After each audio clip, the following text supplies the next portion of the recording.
Comme vous le savez, j'ai parlé à quelques reprises récemment du potentiel des jeux de type Play to Earn construits sur la blockchain pour vraiment déconner au cours des quelques prochaines années. Bien qu'il soit intéressant de simplement pouvoir reconnaître le potentiel d'une tendance, certains d'entre vous se sont demandé quel projet examiner concrètement.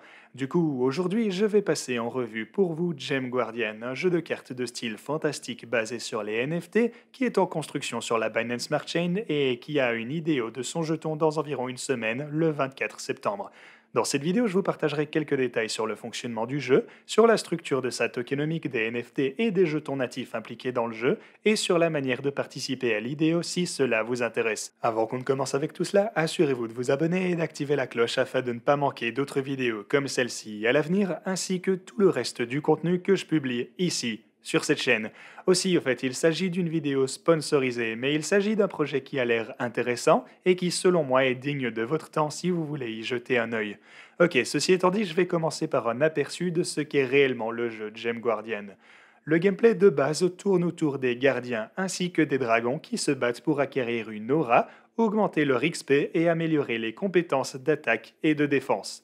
Au fur et à mesure que les joueurs amélioreront les niveaux des gardiens ainsi que des dragons, ils augmenteront leurs chances d'obtenir plus de récompenses payées en GP, et c'est quelque chose auquel je reviendrai plus tard. Une façon dont Gem Guardian se démarque des autres jeux d'échange de cartes basés sur le principe de NFT, c'est qu'il existe un monde réel avec une trame de fond où le jeu se déroule, plutôt qu'une simple arène dans laquelle tout le monde se bat. Le monde s'appelle Or-Makdania et il a été créé par Ormok qui avait deux fils. Narka, qui était un humain, et Demka, qui était un dragon.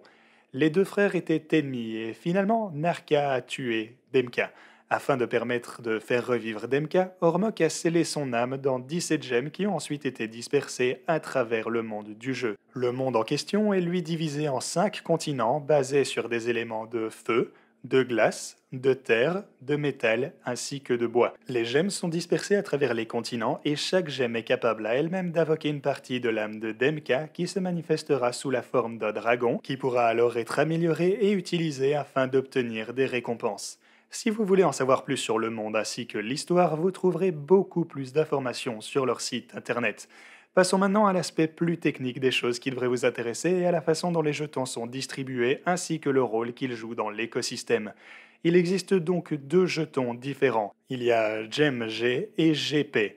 GMG est le jeton de gouvernance et fournit des droits de vote. Il peut également être staké et utilisé pour payer des lootbox. GP est lui l'équivalent de l'argent en jeu et peut être utilisé comme moyen d'échange pour l'économie du jeu ainsi que pour payer des récompenses et également acheter des lootbox.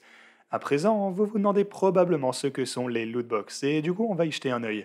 Ces boîtes à butin peuvent être achetées pour obtenir un personnage de gardien ou de dragon.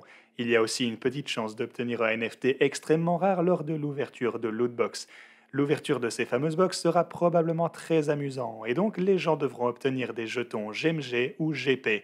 Cela peut être fait en utilisant le jeu pour gagner des fonctionnalités, mais aussi via d'autres méthodes telles que le staking ou simplement en achetant les jetons nécessaires pour ouvrir une boîte. Les deux jetons pourront être stakés à un APR élevé et les utilisateurs pourront en fait choisir si cet APR sera payé en récompense de jetons normal ou alors en NFT.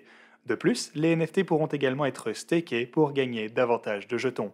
Une autre caractéristique clé de la plateforme Gem Guardian sera le marketplace, où les joueurs pourront acheter et vendre leurs gardiens et dragons ainsi que tout autre NFT lié au jeu. Le marché est également l'une des principales sources de revenus pour le protocole, étant donné qu'il y aura des frais de 8% sur les transactions qui s'y passent. Les autres principales sources de revenus seront les ventes de lootbox, des frais de 2% sur toutes les transactions et des frais de 15% sur les NFT qui seront mis aux enchères. Ce revenu est ensuite utilisé pour aider à développer l'écosystème grâce à des choses telles que le paiement de staking et de récompenses de jeu. La distribution des jetons pour GEMG est indiquée ici. On a 14,5% de l'offre qui va vers les différents tours d'investissement, dont l'idéo sur Beanstarter, et je vais vous expliquer tout ceci dans une minute. 10% vont à l'équipe et 5% aux conseillers. On a également 30% qui iront dans les réserves du jeu. 20,5% vont vers une réserve initiale pour payer les récompenses de staking et pour le burning de jetons. N'oubliez pas qu'il y aura également une source stable de revenus pour vous aider à payer ces récompenses également. 10% vont au marketing, au développement ultérieur ainsi qu'à un airdrop, et les 10% restants vont aux réserves de l'entreprise. On peut voir les prix de chaque premier cycle d'investissement indiqué juste ici. C'est donc intéressant de voir qu'il n'y a pas trop de différence entre chacun des trois tours car ça va aider à annuler tout potentiel de dump exagéré. Ensuite, ici en haut, on a un tableau comparant Gem Guardian à d'autres jeux basés sur les NFT qui montrent le retour sur investissement des jetons de ces jeux respectifs, ainsi que certaines fonctionnalités clés et lesquelles je les présente. Comme vous pouvez le voir, Gem Guardian possède toutes les fonctionnalités répertoriées mais aucun retour sur investissement car le jeton n'est pas encore en ligne. Axie Infinity a 4 des 6 fonctionnalités et a fait 1 fois 600. CryptoBlade, lui, n'a qu'une seule des fonctionnalités mais a quand même fait 1 fois 266.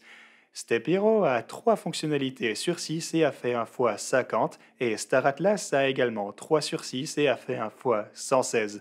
Je pense que le principal point qu'on doit retenir de ce tableau, c'est que les jeux basés sur les NFT ont fourni des retours sur investissement de malades dans le passé, et certains d'entre eux se sont même produits relativement rapidement. Ensuite, on a la liste des nouveaux investisseurs, partenaires ainsi que les partenaires à venir. Cela inclut pour le coup Beanstarter car le projet a en fait été incubé par eux. Et si on continue un peu plus bas, on peut voir que des 3 plateformes sur lesquelles l'idéo se déroule, la plus grande allocation sera disponible sur Beanstarter les 24 et 25 septembre, donc cette semaine. Vous pouvez également participer à l'idéo sur Trustpad ainsi que Pools, mais l'allocation disponible y est de $100 contre $150 sur Beanstarter. Vous pouvez également voir les dates de toutes ces idéos ici et la date du lancement du jeton sur PancakeSwap le 26 septembre, juste après. Donc, si on va un moment sur le site de Beanstarter, on peut voir tous les détails de l'idée en ce moment et comment y participer. Vous devrez staker des jetons BSR pour accéder à la liste blanche de l'idéo, les différents montants étant affichés ici pour chaque niveau d'allocation. Il est également important de noter que ces jetons sont livrés avec 6 mois de vesting et que le prix de vente sera de 10 cents de dollars. Donc si vous pensez que ce projet fonctionnera bien au moyen ou au long terme, alors ça pourrait être une excellente occasion de vous investir à un prix inférieur que celui du futur listing. Une fois que le jeu sera réellement sorti, vous pourrez aussi gagner plus de jetons en jouant pour les ajouter à votre pile. Vous pouvez effectivement rejoindre la liste blanche pour être l'une des premières personnes à y jouer en allant dans l'onglet Jouer au jeu du site et puis en cliquant sur le formulaire de Whitelist. Si vous voulez en savoir plus sur Gem Guardian, alors vous pouvez le faire sur le lien qui sera disponible dans la description. Le lien vers l'idéo de Beanstarter y sera également répertorié. Voilà, j'espère que vous avez apprécié la vidéo les gars. Pour ma question du jour, en fait je suis curieux de savoir si on a beaucoup de gamers dans l'audience. Est-ce que vous aviez une passion qui consistait à regarder un écran toute la journée avant de ne finir par regarder des graphiques toute la journée à la place? Voilà, dites-moi tout ça dans les commentaires avec votre adresse BSC pour le giveaway et moi je vous dis à la prochaine.